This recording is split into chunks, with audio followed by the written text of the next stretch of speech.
A kú dédé àsìkò yìí. Mo kí wa nínú ilé. Gbogbo ẹ̀yin tẹ́ ń wò mí pátápátá ni mo kí.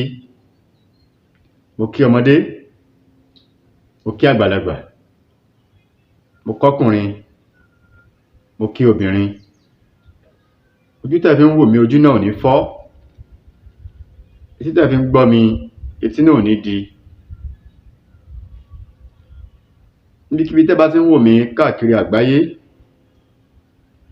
tó bá jẹ́ àárọ̀ ni ẹ wà, ẹ káàárọ̀. Tó bá jẹ́ ọ̀sán, ẹ káàsán. Bẹ́ẹ̀ ni tó bá jẹ́ alẹ́, ẹ káalẹ́. Fún àǹfààní ẹ̀yin tí ẹ ń wò mí ní ìgbà àkọ́kọ́,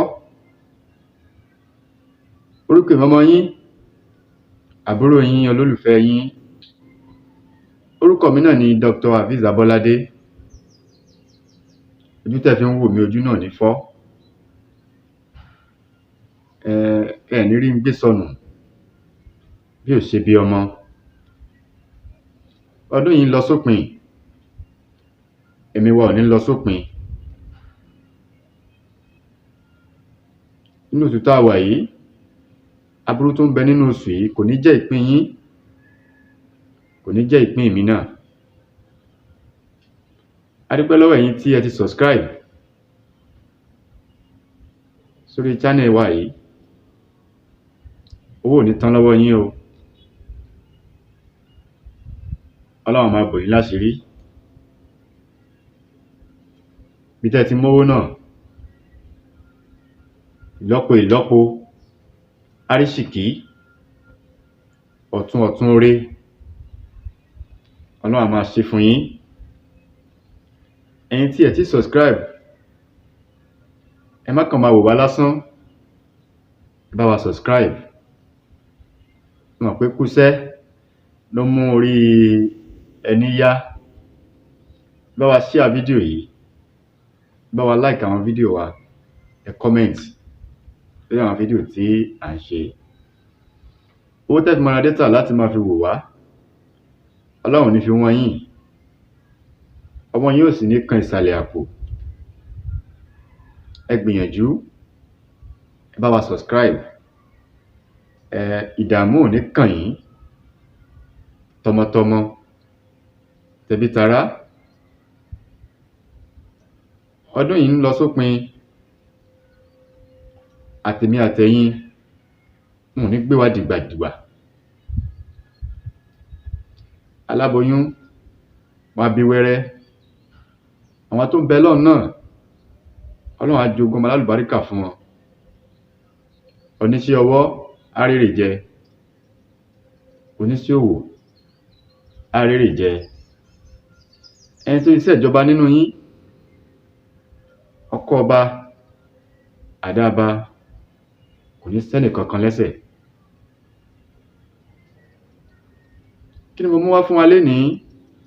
Mo fẹ́ sọ̀rọ̀ nípa ẹ̀ torí pé ọ̀pọ̀lọpọ̀ èèyàn wọ́n ti rí àwọn tó ń lo ewé àtegbò, wọ́n ti rí wọn ní àwọn ẹlẹ́bọ. Gbogbo ewé tó ń já ewé tó ń jégbò kọ́ lẹ́lẹ́bọ o. A sì ń jáwé, à ń já egbò, kò ń ṣe ẹlẹ́bọ, kò ń ṣẹbọ. Rí ọ̀pọ̀lọpọ̀ àwọn èèyàn oná sọ ewé àti egbò ni wọ́n sọ di bá mi. Ọ̀pọ̀lọpọ̀ àwọn èèyàn wọ́n ti fọ́ síbi tí ó yẹ kán fọ́ sí. Tẹ́lẹ̀ mọ̀, àwọn tó bá ti ń wá mírèkù káàkiri, oríṣiríṣi nǹkan ni wọ́n ń ṣẹlẹ̀ sí wọn. Ẹ má jẹ́ ká parọ́ tàn wá. Àwa náà lè ṣe àwọn nǹkan yìí fúnra wa. Kò ìgbà tá bá lọ sọ́dọ̀ èèyàn kan tó wá ń parọ́ tàn wá, ní tí ò ṣe wá, wọ́n mọ̀ rírì kúrì. Wọ́n rírì kúrì sí wa. Ọ̀pọ̀lọpọ̀ ẹlòmíì tó jẹ́ pé ní tí wọn ò ní, wọ́n láwọn ní. ọ̀pọ̀lọpọ̀ ẹlòmíì náà ń bá sùn látàrí pé ó ń wá ọmọ èyí táwọn àwọn oníṣègùn èké tó ń bá wọn sùn. Wọ́n ti gbowó lọ́wọ́ ẹlòmíì tó jẹ́ pé nǹkan tó ń gbélé lọ́wọ́ nǹkan burúkú ni. Ẹ má jẹ́ ká sáré ìsákúsá ká ba lè má bára wa níbi tí ò ti dáa. Nǹkan tí mo mú wá fún wa lénìí tí mo fẹ́ sọ̀rọ̀ nípa ẹ̀, òun náà ni oògùn kan tí àìsàn kan tó máa ń ṣe ọkùnrin tí àtọ̀ rẹ̀ ò bá ki, tí àtọ̀ rẹ̀ sàn. Mo fẹ́ sọ nípa ẹ̀ lénìí. Ọlọ́run ní lé wa nílékúlé o. Ṣé ráwọn nǹkan yìí ẹ jẹ́ ká ṣe wọ́n fúnra wa. Ṣé rí ọ̀pọ̀lọpọ̀ oníṣègùn tó ń lo ewé àti egbò, wọ́n ń lò ó sọ́nà tó dáa. Ẹ má jẹ́ ká rí oníṣègùn lẹ́lẹ́bọ. Ọ̀pọ̀lọpọ̀ ẹlòmíì wọ́n ń lò ó lọ́nà tí ò dáa o. Sọ̀rọ̀ mi ti yé yín? Àmọ́ tọ́lọ́run fi rán wa, iṣẹ́ tọ́lọ́run fi rán wa, òun náà là ń jẹ́ yìí. Àní bá wọn ṣe tí ò dáa. Kí la máa lọ wá fún ọkùnrin tí àtọ̀ rẹ̀ sàn, tí àtọ̀ rẹ̀ ò ki? Ẹ jẹ́ ká lọ wá èpo ọsàn tá à ń mu, èpo ọsàn. Ẹ jẹ́ ká sá kó gbẹ, ká wá lọ kán bílálà mọ́. Ká jẹ́ kí èpo ọsàn yẹn kó pọ̀. Àsìkò òrùn la wà yìí. Ẹ jẹ́ ká sá kó gbẹ dáadáa, ká lọ̀ ọ́ kúnná, ká wá lọ kán bílálà díẹ̀ mọ́. Ká máa fi po ẹ̀kọ gbígbóná mu. Ẹ̀kọ gbígbóná, ẹ jẹ́ ká máa fi po ẹ̀kọ gbígbóná mu. Ìyẹn fún ọkùnrin tí àtọ̀ rẹ̀ bá sàn.